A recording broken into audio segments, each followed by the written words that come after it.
Hey Rivals, welcome to Back's Attacks. We are at Stronghold level 9 and we're exploring some different troop and ancient combinations. We looked at a few last time and we're going to look at several more in this and an upcoming video or two. A lot of good ancients to use here and a lot of good troop combinations out now that we have 5 portals. Last time we were looking at the Paladin Warden combination. Here we're facing a Stronghold 10 with a number of spell towers surrounding the stronghold, number of anti-air units around the top, and a lot of heavy defenses down at the bottom, 3 catapults and an arrow launcher. So this is a good example of a base where Erasmus can be very handy. You have a lot of splash physical damage, and you have, well, let's see. Now, instead of using a mauler here, you want to use a larger number of troops. So the soldier here is handy because the main spell we're going to focus on here is the refraction spell for Erasmus. And the more troops we have, the more damage they're going to take. Now we still want 1 paladin, and we're going to need a lot of mana to get to that 15. That's why we have a mana hunter. But mostly we got the wardens and soldiers with paladin full healing. We're going to snipe for any free mana we can with the dragons. Then we're going to funnel the troops, and then we're going to get that refraction spell up. So by funnel that I mean I want to get the troops into the center, and to do that I have to break this ring around the base on the outside. So he's got a Sky Watcher there, he's got a watchtower, 2 watchtowers on bottom. And what we do is we drop down some troops in the dragon to the outside of where it is, and they're going to move toward the inside. We do the exact same thing on the other side, and then put our kind of main force within the middle. And watch how most of the troops come right to the center and then have nowhere to go but in. The distracting buildings have been crushed. We're down to 15 mana already after that sniping and the mana hunters. We've put down the refraction. And those splash towers are just going to destroy themselves for us. It's a beautiful thing to watch. Alright, so those are knocked out really very quickly. Now we just have to worry about those freeze towers, and this is where Erasmus's first spell, the hallucinations, come into play. We just give too many targets for him and he can't freeze all of them, and we just surround that stronghold and take it down. 1 more refraction here at the end will allow the other defenses that same opportunity to destroy themselves.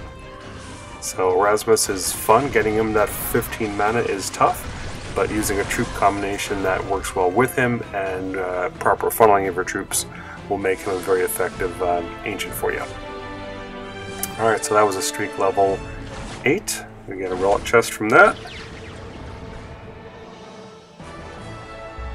Alright, some reinforcements. And we'll just keep going. Alright, so we're going to be hitting some fairly hard bases at this kind of win streak. But because we're new to Stronghold 9, we're still seeing some Stronghold 8s pretty commonly. On this base we have a couple of spell towers around the Primus Conduit, as well as the catapults. Got some anti-air up top. And just really some Sky Watchers down at the bottom here. And some free mana. Not a ton, but a decent amount. Alright, so let's try a different ancient and then see what troops will go well with him. We're going to give Taliesin a shot. I'm just kind of showing the different ancients we currently have.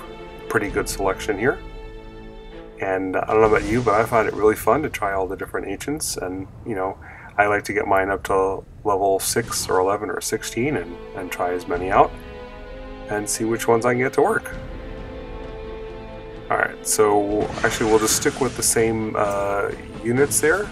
The soldiers, the paladin, and the mana hunter is going to help us to get to that 2nd or 3rd spell. Magnetic Pulse is very useful. That's a 2nd spell to shut down different buildings, and the 3rd spell is quite a fun one to get a spell that casts itself over and over as the building dies. So that one's pretty handy. And then his first spell is also very useful, the Lightning Shield. So Taliesin is a really good all-around ancient here.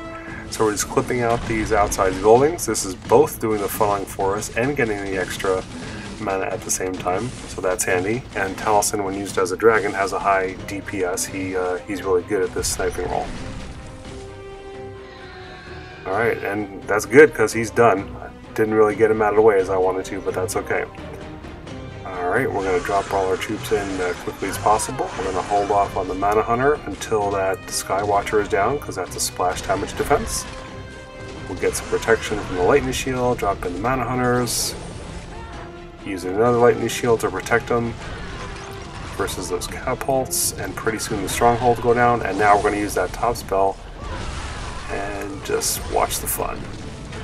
Basically, each time the building dies, it recasts itself. That magnetic pulse is used to shut down the freeze tower. We'll shut down the other tower and just watch that volatile current popcorn around the base. So Taliesin is fun and effective, again, if you can get the mana for it. And a combination of sniping and the Mana Hunters in this case worked well for that. Alright, heading into Streak 10. And we've got a Stronghold level 9 base, so we've got that arrow launcher there. Got a couple of freeze towers and equipment poison on the base. Got a couple buildings floating around for free mana, but the rest are pretty well protected. Got the Skywatchers separated over there on the right side. Let's continue with the same theme as last time with that popcorn lightning, but this time we're going to use Lyris. Lyris' third spell is the same as Taliesin's with one exception. If a building is destroyed within 20 seconds, it will recast that third one, which is the unstable current. Taliesin, they have to die within 10 seconds. Her first spell is a lightning bolt, not really interested in that one right now.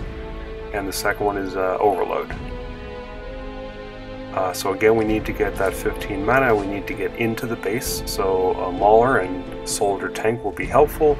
Mana Hunter last for soaking up some extra mana, one Paladin for healing, and then you can kind of put in what you want. In this case, I'm gonna try out two Paladins, see how they work. So we have a melee heavy troop mix with Mana Hunters for some extra mana, and we're going to rely on the spell for a lot of damage rather than the Wardens on this one. And we want to come in away from the Skywatchers in order to safeguard the Mana Hunters. Alright, so we use our dragon to get a little mana here at the beginning. Just circle around the base a little bit here.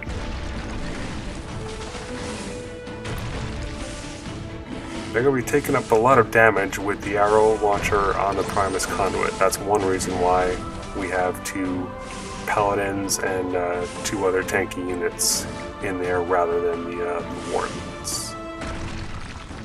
Alright, so we're getting close to ready to go in. We'll draw that fire from the spell tower. We'll drop everything in quickly. There's no Skywatcher here, so the Mana Hunters come down immediately. Taliesin again takes a nap now that his job is done. We're looking to get up to 15. And notice we're also coming in away from the freeze tower, so only now are they starting to engage. We just need a few more mana. And here we go. Alright. So we will just watch those as the building dies. It'll recast itself. One use of the lightning spell is to trigger off that lightning if they don't get it, and now those freeze towers are really starting to hurt us. Well, because we have 20 seconds to kill that building, that's just really handy. So we don't have to rush quite as bad as with Taliesin in order to get those buildings killed. There's not much anti-air left, so those Mana Hunters are very slow, but they're steady, taking out the Stronghold. We're going to drop in our troop portal just to get that last one going.